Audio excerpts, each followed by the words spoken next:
Hello guys, हमने एक novel start किया था दी हाउसमेट और आज हम स्टार्ट करने जा रहे हैं इसका चैप्टर 55। तो चलिए शुरू करते हैं। मिली।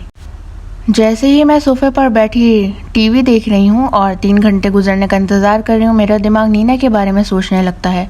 मैं हमेशा यही समझती रही हूँ कि वो पागल है, लेकिन अब मुझे कुछ समझ नहीं आ रहा। जरूर इसी ने मुझे इस कमरे में पेपर स्प्रे दिया होगा।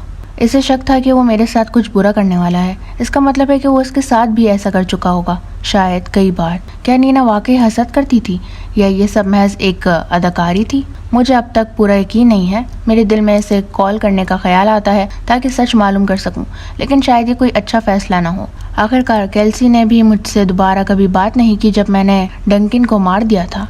मुझे समझ नहीं आता कि क्योंकि मैंने इसे इसके लिए मारा था। वो इस पर जबरदस्ती कर रहा था। लेकिन जब मैंने अपनी साबका बेहतरीन दोस्तों को दोबारा देखा तो इसकी आंखों में मेरे लिए कराहियत थी। किसी ने कभी मेरी बात नहीं समझी। जब मैंने मिस्टर कैवेनॉस के टायरों को काटा और मुश्किल में पड़ गई तो मैंने अपनी माँ को समझाने की कोशिश की कि इसने मुझे धमकी दी थी कि अगर मैं इसे अपना जिस्म छूने ना दूं तो वो मुझे मैथ्स में फेल कर देगा। लेकिन मेरी माँ ने मेरी बात पर यकीन नहीं किया। किसी ने यकीन नहीं किया।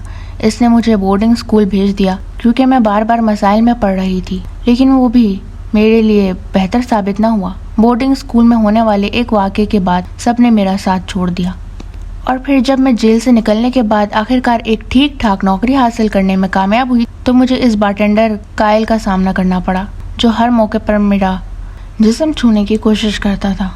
तो एक दिन मैं तेजी से मुड़ी और अपनी मुट्ठी इसकी नाक पर दे मारी। इसने सिर्फ इसलिए मुकदमा दायर नहीं किया क्योंकि इसे ये तस्लीम करने में शर्मिंदगी हो रही थी कि एक लड़की ने इसकी पिटाई कर दी, लेकिन मुझे काम से निकाल दिया गया और जल्द ही मैं अपनी गाड़ी में रहने पर मजबूर हो गई। वाहिद शख्स जिस पर मैं भरोसा कर सकती हूँ वो मैं खुद हूँ। मैं जमाई लेती हूँ और टीवी बंद कर देती हूँ। 3 घंटे से कुछ ज़्यादा हो चुके हैं और एंड्रयू अभी तक ज़मीन पर पड़ा हुआ है।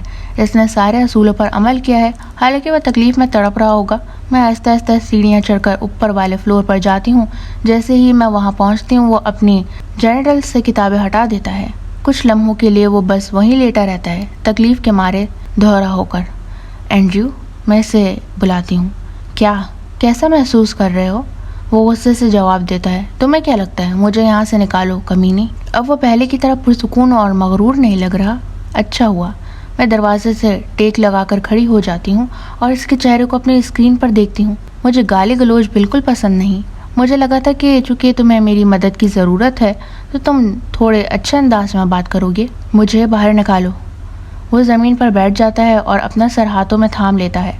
खुदा की कसम मिली, अगर तुमने मुझे अभी ना निकाला तो मैं तुम्हें जान से मार दूंगा। वो ये बात इतनी आम अंदाज में कह देता है, मैं तुम्हें मार दूंगा।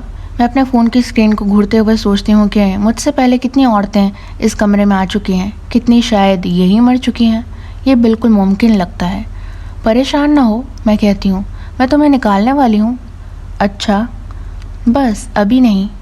मिली, वो गुर्राता है, मैंने तुम्हारी कही हर बात मानी।